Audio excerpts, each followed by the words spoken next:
Oh man, do you have a daily art practice, something that you like to do every day? No. Uh, Yvonne kind of talked about every day she wants to draw in her sketchbook, or some people said they want to be able to do some type of exercise every day. There's something that you, I wish I had that. I used to kind of, but I've fallen off of it. Also because, between the job and parenting and various family crisis kind of thing, I haven't had any I haven't I've lost that connection to being able to have that kind of order. mm, So instead I kind of claim time when I can claim time. right, okay. And so I do, it's my practice is very fits and starts as opposed to um being able to have a daily. On Mm, the other hand, I really just kind of always remind myself and remember that creation, art making, storytelling, it's a long-term relationship and not a short-term relationship. So as long as I'm in relationship, it's okay. okay, because I'm gonna say you gotta reclaim your time, sister. I do. I do. And I, Reclaim I it. need to figure out how to um get back to some kind of daily. There are times where I'll have it for a while where I'll just do a really short, like really short, like simplified 4 panel sketchy diary comic thing. And that's not for other people. That's just for me to be having that relationship with pen and self. Which is huge. That's important. When I take the train, I like sketching people. Um, can't do it on the bus though. It bounces too much. I was gonna say I've tried it on the bus and that's horrific. Some people can. Some I people get props. I can't. uh, I can't do the bus. That one's hard. But Yeah. even on a road trip, if I'm sitting in the back seat, I've tried and I'm, oh, I'd rather go to sleep. Well, because on the train, I like sketching other people. I just like observing, because that's the joy of living in the city, right? You get lots of different kinds of people. Yeah, that is, and it's free. Yes. Yes. Is there one particular thing I've asked other creatives? Is there one thing that we as a society or even you um implemented during lockdown that you think we should continue to do now? Absolutely. We should be continuing to mask at events as well as having Zoom panels and, parts of conventions or classes, offer workshops over Zoom because there's a lot of people who are immune compromised, who have chronic illness or various forms of disabilities, and these allow those folk to participate and not be shut out. Yeah, for Um, sure. and we want inclusion. We want Oh, able to. that's so important. I just went to a large gathering, and I think out of 800 people, I was probably one of five that had a mask on. That's my experience a lot. Um, And and we I, we need to not shame people for masking. Instead, we need to be supporting and protecting. yeah, and I don't, I get dirty looks, and I'm like, I don't care. You do what you want to do. I'm gonna wear a mask. 'Cause I'm gonna be the one in the hospital. You won't be. So, Exactly. And so it's a community care thing to, whether I'm the one who's vulnerable or it's someone else, just to right. pick up. It's not that big a deal. People have turned it into a big deal. And, you know, before COVID, when going to the doctor and, while sick, the doctor's office would ask you to put on a mask. They Right. don't even do that anymore. And I think that, it's like, I think it's egregious. No, I mean, I tell this story all the time. The most sick that I got before uh the pandemic was going to an appointment at the doctor's office, and I literally felt myself get sick when I walked into the back. I was like, oh no. Sure enough, the next day I was so sick for like 4 or 5 days. Just horrible flu. Just so bad that, like when you get it in your system, And you know you have it, you know it's gonna be bad. And it was literally just a split second shift. Like, oh, I don't feel good. I was fine when I went in there, and now I'm sitting in the back, and I don't feel well. Something, so I caught something back here. Someone was who was sick was in that office and was highly contagious. Yeah, that is wild though. Let's see. Let's see. What's a good one? This is one that probably I've known you for a while and I have not even discussed with you. What is one creative thing that you would like to try but have never tried? It could be different genre like photography or dance or acting or even making ceramics. What's one creative thing that you've sort of wanted to try but maybe felt a little intimidated and would like to try? Something more sculptural, but not like big heavy metal things, more like, I mean, I've played with it a little bit where I've done kind of um uh paper constructions, but I'd like to go further with that. I'd like to really something that really involves my hands in that way, right? Wow. Um, whether it's like some kind of 3D book art kind of situation or something like that. Like something that pops out of a book or I don't know if it would be pop up or it would be kind of sculptural or something that, occupies space, um, but is still a book. okay. Arts does lots of really, really interesting things. It's so Who broad. does who So does it? who does it? Book arts, just the what's considered book arts, Okay, okay. a broad range of what can fall into that, So maybe just something that's more constructed, that's outside of the page or part of the page. but still narrative in its way, Hmm, right? But playing with how what is narrative in space, okay. right? Um, No, I could see that for sure, especially with feather. I could see that, especially playing around with different materials, like different tactile things, like yeah, actual feathers, actual like things that you ephemera that is related to birds too. yeah. I mean, that's just it. So many things could get incorporated. Things could open, and the more could be revealed inside there.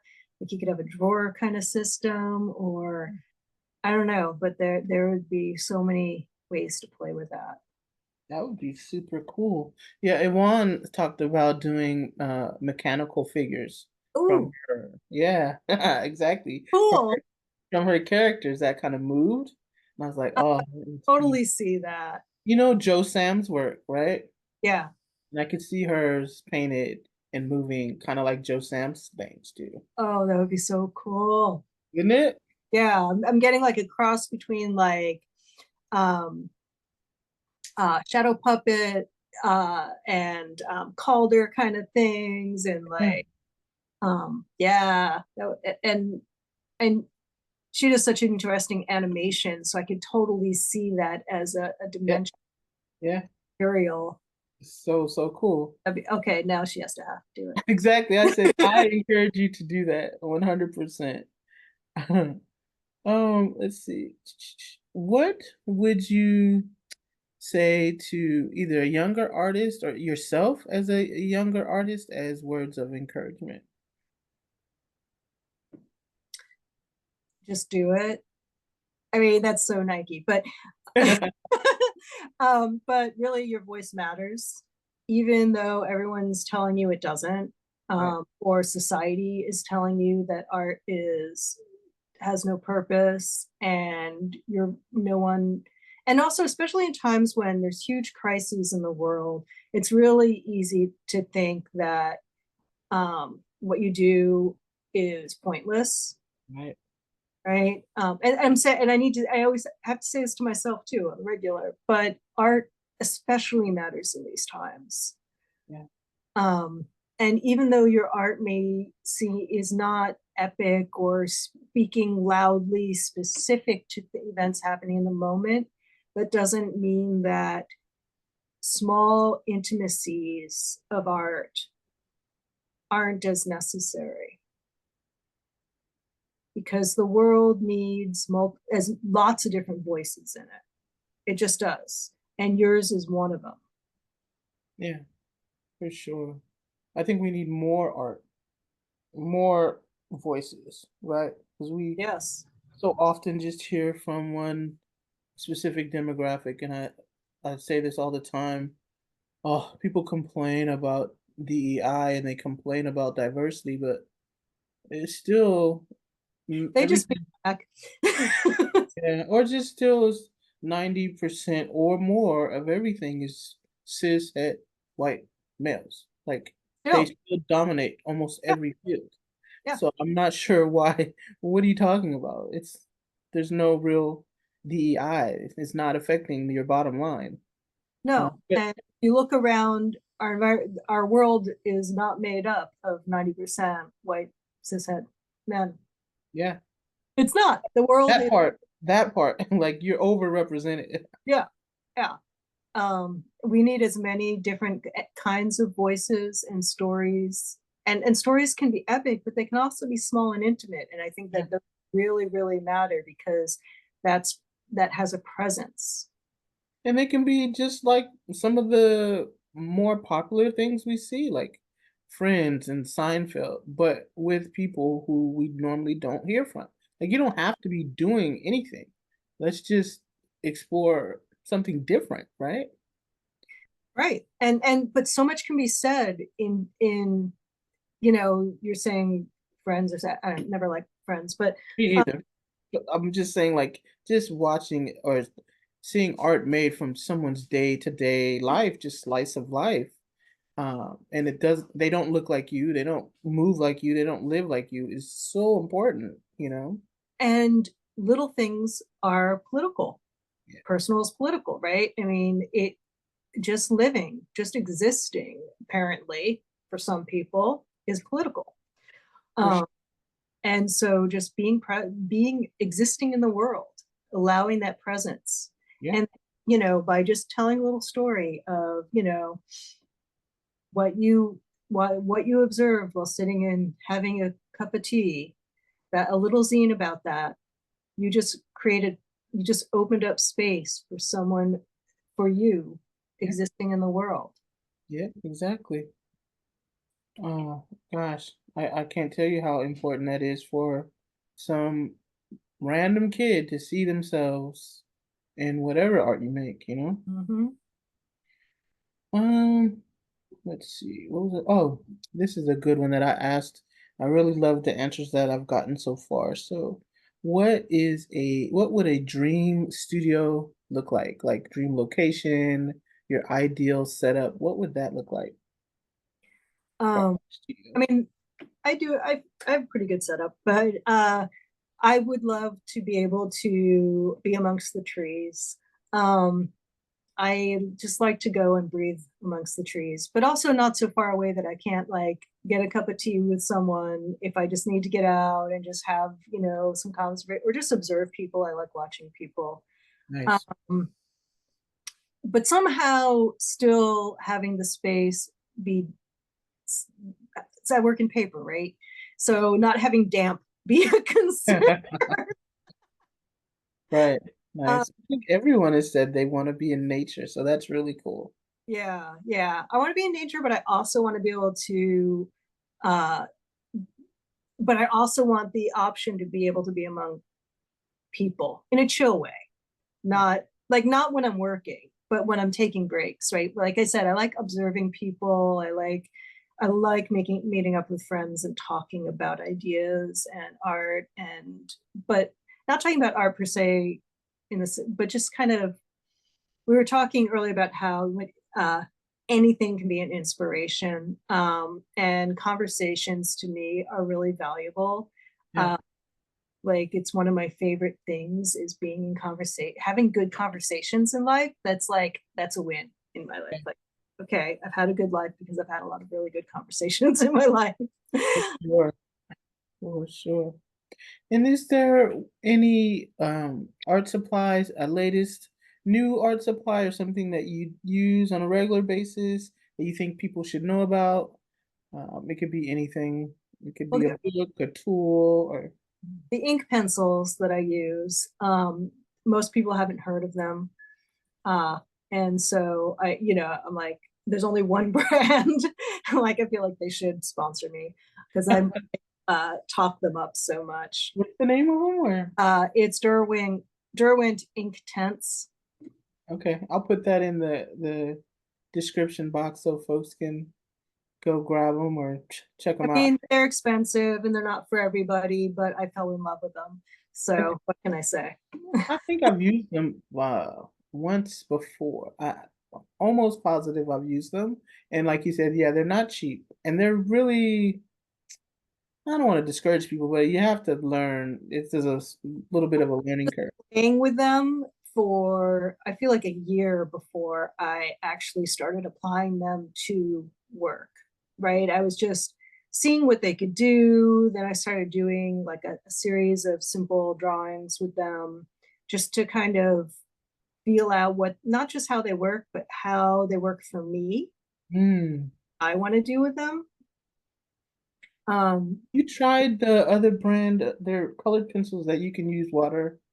Oh gosh, I don't know if they have a separate name. They're by Karan Ash. yeah, And I like watercolor pencils.